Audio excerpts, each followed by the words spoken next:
টাঙ্গাইল আর ওইটা হলো সিরাজগঞ্জ, আর মধ্যবর্তী নদী হলো এটা।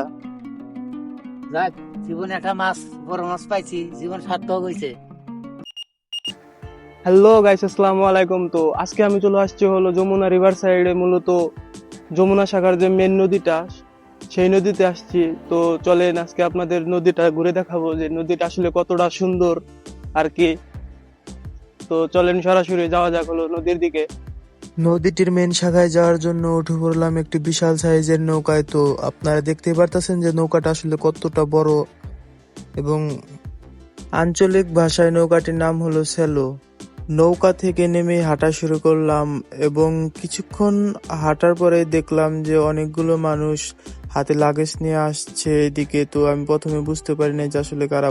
তো পরে দেখি যে এগুলো সবই হলো বরযাত্রী, নতুন বিয়ে করে তারা সবাই নিজ বাড়িতে যাচ্ছে যার যার।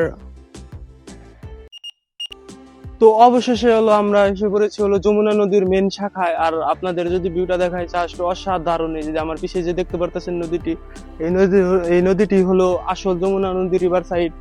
আর এই নদীটির হলো একটা বিশেষ কারণ হলো,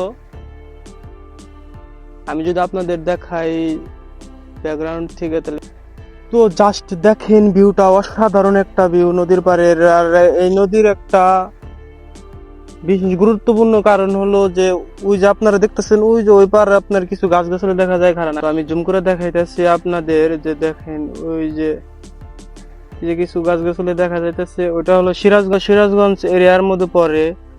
আর আমি যে জায়গায় বর্তমান দাঁড়ায় রয়েছি এটা হলো টাঙ্গাইল আর ওইটা হলো সিরাজগঞ্জ, আর মধ্যবর্তী নদী হলো এটা। আর দেখার মতো শুধু এখানে অসাধারণ কিছু ভিউ আছে। ঘুরতে ঘুরতে হঠাৎ করে দেখলাম যে এক জেলে চাচা তার জাল দিয়ে মাছ মারতেছে। তো চলেন সেদিকে যাওয়া যাক, সে কি ধরনের মাছ মারে তা দেখার জন্য। তো জেলে কাকা অনেক সময় চেষ্টা করে অল্প কিছু মাছ মারে, যা তার জন্য পর্যাপ্ত পরিমাণ মাছ ছিল না। তো কাকার মনটা অনেক খারাপ ছিল। কিছুক্ষণ পরেই দেখি যে কাকা অনেক বড় একটি মাছ মারে তার জাল দিয়ে। মাছটার নাম হয়তো সিলভার কাপ। কাকা তো মহা খুশি। তো দেখেন কাকা নিজ মুখে কি বলে। যাক, জীবনে একটা মাছ, বড় মাছ পাইছি, জীবন সার্থক হয়েছে। যমুনা নদীর যমুনা তীরে নদী। যে আমাদের এক কাকা বিশাল একটি মাছ মেরেছে, জীবনটা সার্থক হয়ে গেছে। জীবনটা সার্থক। কিছু বান্ধা দিবেন না, না যদি লাভ দেয়। আর চাইবো কই? সত্যি বলতে জেলে কাকা অনেকটাই খুশি হয়েছে, কেননা এত বড় একটি মাছ মারা তার জন্য সৌভাগ্যের ব্যাপার ছিল। অনেকক্ষণ ঘোরাঘুরি করার পর চিন্তা করলাম যে আমি একটু বসে নিজ চোখে এই প্রাকৃতিক দৃশ্যগুলো উপভোগ করি। আসলে দেখার মতো জাস্ট একটা সুন্দর ভিউ ছিল। চারপাশেই নীরবতা আর নদীর ঢেউ, খুবই সুন্দর। তো এখন বাজে প্রায় সন্ধ্যা 7টার মতো আর কি।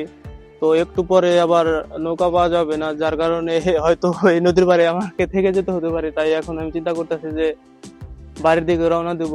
আর এই অসাধারণ ভিউটা আসলে সব সময় দেখা যায় না। দেখা হবে আরো একটি নতুন ভিডিওতে। সে পর্যন্ত সবাই ভালো থাকবেন, সুস্থ থাকবেন, ধন্যবাদ। আর যদি ভিডিওটি ভালো লাগে তাহলে একটি লাইক এবং একটি কমেন্ট আর একটি শেয়ার করে দিবেন।